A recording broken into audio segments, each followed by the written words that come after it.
Welcome back to the channel. We're back with Assassin's Creed Origins. It's only been a couple of days, but I thought it was about time I gave you some tips and tricks on how to use the interface, what it looks like, what you can do with it, and hopefully it'll be useful as you negotiate your way through the game. So let's get into the interface. And we'll start at the top. So you can see the L and R, LB and RB, left and right bumpers. Negotiate your way through. When you have a new thing that you can see up the top there, you have a little bit of an orange exclamation mark, and we'll take you through each part of the menu. So you can see you have 5 targets to try and kill, and it will give you a little bit of an explanation of each of these, but this comes as you go through the game. You of course have the map, and you can use your right stick to zoom in and out. So it's like a world map. Left stick just to negotiate around. Obviously very early in the game so far, so I haven't got a lot unlocked, and then when you find somewhere you can zoom in. Of course you can fast travel as you unlock these areas, and there's a whole lot of other things that you can do, which is just your kind of standard Assassin's Creed. The quests I like a lot. It gives you a whole lot, so it gives you all quests, and you can see I've got quite a few. I've just opened up Alexandria, so I've got quite a few quests there. But what I like is it identifies which one is the main quest and which ones are the side quests. And I like this fact that it tells you what level they suggest you are to take on those quests, and gives you a little bit of a overview of what the quests are about, so that's quite nice. Of course there's some events that will happen, and then there's the completed quests that you've done. We've done 10 so far, so we've done a reasonable amount of work in the last couple of days. The gear tab, and this is where menu, and this is where you're going to probably spend most of your time. So you can see there's a whole lot of options there. Now this one has, although it has a indicating that we have something new, we haven't actually got there yet with our abilities tab yet, and we'll show you the abilities tree in a second. So you have your bows, and on this side your other weapons on this side with your shields and your tools. And again, I haven't got to that one yet, quite yet. Outfits and your mounts, and then you have some crafting items down the below. So let's go through these one by one. So let's have a look at the bows. So you have a whole lot of bows there. This one's just been upgraded. This is probably my favourite so far, and you can see there's a whole lot of information there on the different weapons, the quality, the level, and the damage per second. So you just click away and it'll get out of that. There you go, press the back button. The option a couple of mounts, and you can actually buy mounts at the stores. You got legendary mount and just a normal one. I'm going to equip that because I want to have a look at the horse. I haven't looked at the horse yet, so that'll be for the next one. We'll see you have a number of outfits, and again change his outfit a little bit. I got a couple of outfits for buying the game through the Ubisoft Club, and these are they don't offer any protection really, they're just cosmetic. And now we have some serious weapons. Now there's a number of weapons here.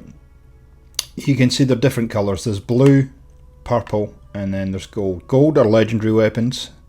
Please hold on to those. This is the Fang. I love this weapon.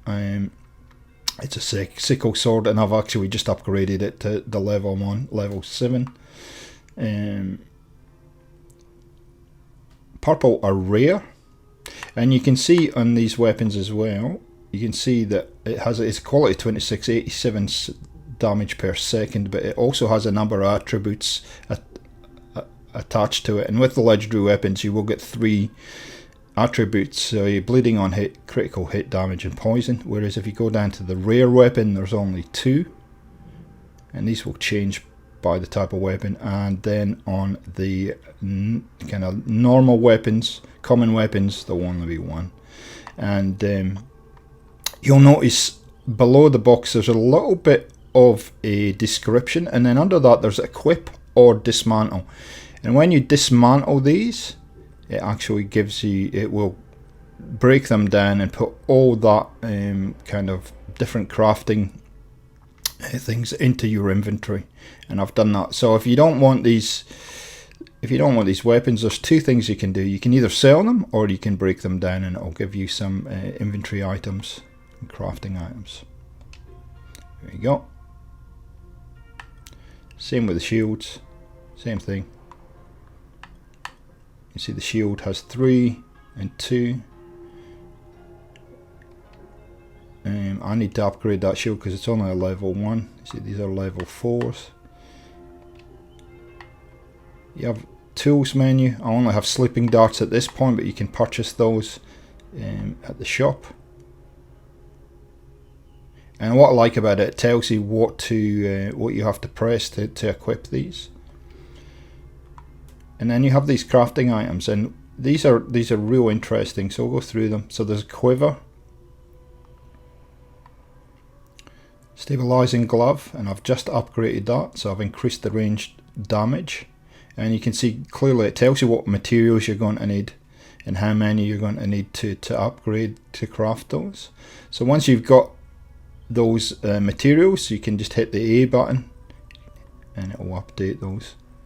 You can upgrade these at the blacksmith shop also. So a whole lot of crafting abilities. We'll go to the abilities tree now. And this is really where you can customize your player, and you have 3 options. You can either make your player predominantly a warrior, a hunter, or a seer.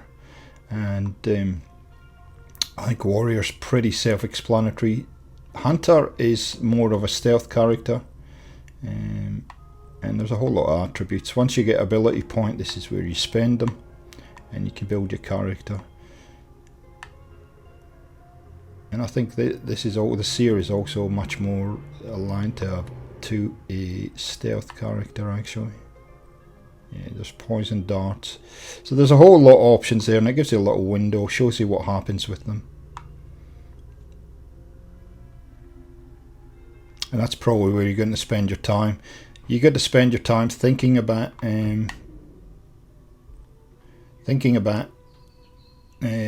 what kind of build you want to do, and it's always a little voyage exploration when you do that. Obviously at the end you become a master warrior, master seer, and a master hunter. So you can see I've kind of went all over the place, so I kind of equal in each category, but up to you how you want to build this. And finally the last one is your inventory. And you see all your resources for crafting is in here, how many arrows you've got, your tools, quest items that you find along the way are in here, your papaya, which is going to be trinkets and animal goods. Now you can see there's no trinkets and animal goods because in the blacksmith shop I've just recently sold mine. And you can see down in the bottom right hand corner there's an up arrow that says Layla. Don't know what that means. So if I press that up, it'll take you back to the Animus, and you'll see in an upcoming episode I actually spend some time in the Animus showing you around. So there's the UI, guys. The last one of course is the store. And there's a whole lot of things you can do in the store. You can see I've got a couple of those already installed, which came with the game. So there's a whole lot of things that you can have a look at for adding on or buying or whatever with your credits, if that's what you want to do with the game. So I hope this has helped, guys. I hope it's useful for you that negotiating your way through the interface of Assassin's Creed Origins. Catch you later. To keep up to date with all things Assassin's Creed Origins, every quest, tips and tricks videos, subscribe to Gaming for XP channel, and we will catch you next time.